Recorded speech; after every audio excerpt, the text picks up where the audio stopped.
Good evening, class. Today we're going to talk about congruency in lines and angles. So first we have congruent line segments. So congruent line segments are lines that have the same length. And breaking it down, a line segment in itself is a line that has two endpoints.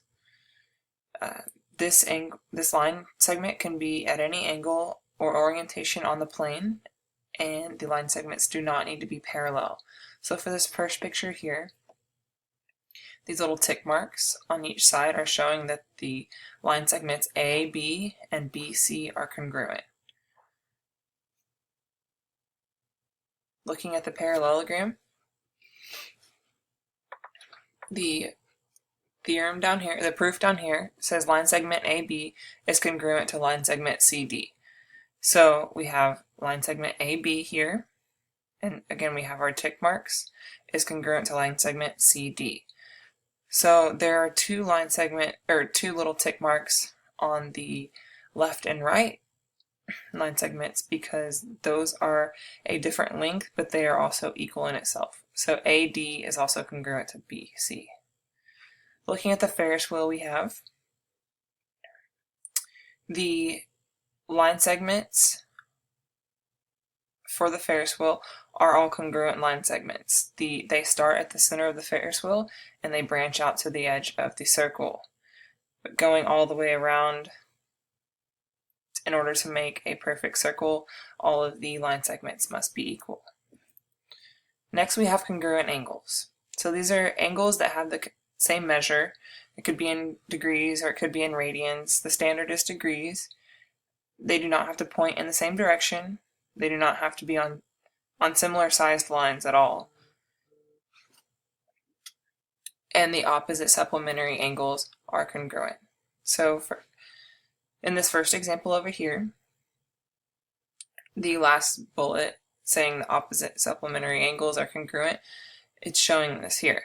So for angle F right here, going from KFG, it is 116 degrees. In order to find the supplementary, you would subtract 180 and subtract 116 degrees from that to find 64. So that's how angle OFG is found. So whenever you flip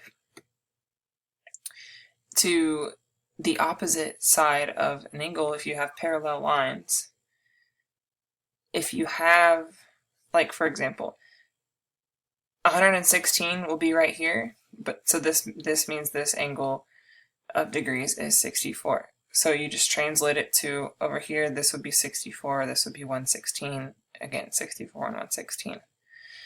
But you can practice this for this second picture right here. Having the 65 degrees on the graphic means that you can find any of the remaining degree measurements. So if I was telling you that the opposite angles equal each other, that means 65 would be right there, would also be the same angle measurement for 8, 2, and 4. But to find 1, 3, 5, and 7, you have to subtract 180 minus 65 degrees in order to, which is 115 degrees. So that's how much every other angle will be. So 65, 115, that will equal 180 degrees. Looking at the parallelogram right here, again, we had our parallelogram on the congruent line segments page, but this is talking about angles, and so they don't give angle measurements for this figure, but with a 1 tick mark here and a 1 tick mark here, you know that those are equal. With the 2 tick marks here and a 2 tick marks here, those are also equal to each other. For this picture right here, this is just the side of a building. All of these have congruent angles because the triangles match up and fill up the entire side of the building, but each of these angles are equal. Next we have segment bisectors. So this could be a point, a line, a segment, a plane, or a ray that passes through a midpoint of another segment. A bisector cuts a line segment into two congruent parts, and the actual vocabulary word bisector is the thing that does the cutting. So we've seen this picture before on the first slide, but now we're looking at line DE instead of congruent line segments. Line segment DE is the bisector for line AC, but we know it's a bisector because we were talking about congruent line segments earlier. When you have your tick marks, these are equal, and the bisector is splitting it directly in half. For this second picture, line segment AD is bisecting line segment BC. We know it's bisecting because, again, we have our tick marks showing that these angles are equal on each side. For the tennis court over here, you have your midline, which is it's the bisector of the court, actually, but we have another line that's bisecting it, which is going straight down the middle, and that's the serving line. So the serving line is splitting the midline in half. For angle bisectors, the theorem says for every angle there exists a line that divides the angle into two equal parts. This is also known as the interior angle bisector. So we have angle LJM here, but bisector JK, which is also a ray, is bisecting the angle. You know this because it gives you the degree measurements of 32 degrees on each side of the bisector down here. Each angle is equal, therefore it's a bisector. So the degrees for the entire angle of LJM would be 64 degrees, and then that's split in half by the bisector. Again, we saw this figure on the segment bisectors page, but AD is now the bisector for angle BAC instead of the line segment down here. Now we're talking about the angle bisector. And like I said previously, the angle is bisected, and you know this by the tick marks showing that the angles are equal.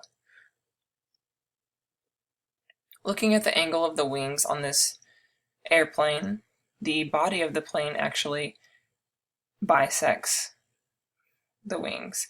We know that it bisects it because if the angle were to be anywhere but the bisector, we would have a problem with aerodynamics, and that's what we have engineers for.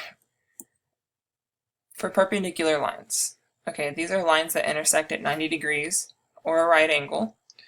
The universal sign for a right angle is a square and not an arc, so that shows right here. That's a square, meaning it's 90 degrees.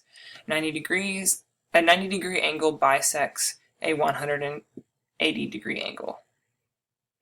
So we can see that again on this same picture. Angle ABC is a 180 degree angle, also known as a straight line. But angle ABD is a 90 degree angle, therefore it's bisecting the angle ABC, also meaning it's a perpendicular line. Okay? A couple of real-life examples that you might see every day would be perpendicular lines would be a railroad sign. The cross marks are 90 degrees, also in a compass rose. The lines going from north to south are perpendicular to the lines going east and west. Now, I challenge you to, whenever you're out in public or out in the real world, just kind of observe what you're looking at and its geometrical shapes and see if you can find any of these types of things.